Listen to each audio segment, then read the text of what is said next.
As early as 7:30 a.m., security was surveilling the court premises of the Civil Division where Justice Douglas Kizza scheduled the habeas corpus application for Dr. Kizza Besigye and Haj Obeid Lutaale.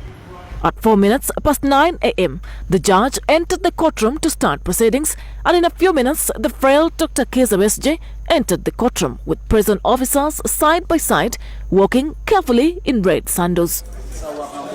Besigye was taken out of court shortly after entering, with barely any submissions made after judge indicated that he did not want him to faint in court. For me, once someone is sick, I'm not going to continue with that person in court. This came after a congregation in court demanded that the many prison officers limiting his access to oxygen vacate courtroom. Shortly after, the van that carried Dr. Kizza Besigye to court was seen leaving the court premises in heavy guard before proceedings could conclude in court. Lawyers to Dr. Kizza Besigye and Haj Obeid Lutaale, led by Anas Kalibala, told court that the two, Besigye and Lutaale, appearing before court do not have any pending cases and that detention is illegal. It's our prayer that you be pleased to find that Dr. Kizza Besigye and Obeid Lutaale are in illegal incarceration, given the fact that, my lord, there is no evidence before you that there is any charge preferred against them, or that there is any remand warrant being issued by any court, or any lawful order given by court for the authorities in Luzira to keep them in custody. Besigye lawyers noted that Article 120 bars the Director of Public Prosecution from taking up cases from the court-martial and prayed that the court should release their clients, insisting that there is no valid warrant for the two.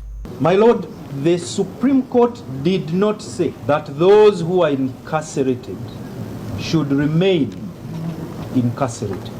The second possibility would have been that they are pending charges, and this is the charge sheet. My lord, those pending charges can't come from the court-martial. My lord, some of the offences in the UPDF Act can't be tried in the civilian court. State attorneys who arrived late in court opposed the application.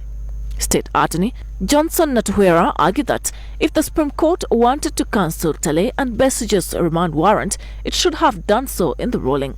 The state insisted that they're holding Besigye and Lutaale legally. This application is misconceived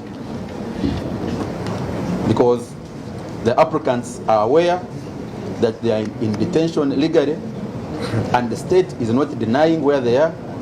And at any time you want to look at him, you can even visit him, anyone can visit him. And on that basis, my lord, we pray that this application is dismissed for being premature. State told of High Court judge that releasing Dr. Kizza Besigye and Haj Obeid Lutaale as per the application would amount to contempt of the Supreme Court. Clothed with the power to order the release of these applicants today, if the state has a lawful reason, let it act lawfully after those orders have been given. Family to Dr. Kizza Besigye and Haj Obeid Lutaale have been left disgruntled and disappointed after the judge pronounced himself on the matter. I came here expecting to take Dr. Kizza Besigye home today. I'm devastated, but I'm not surprised.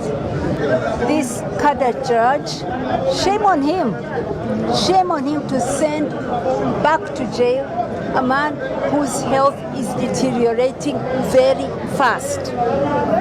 But it's all President Museveni.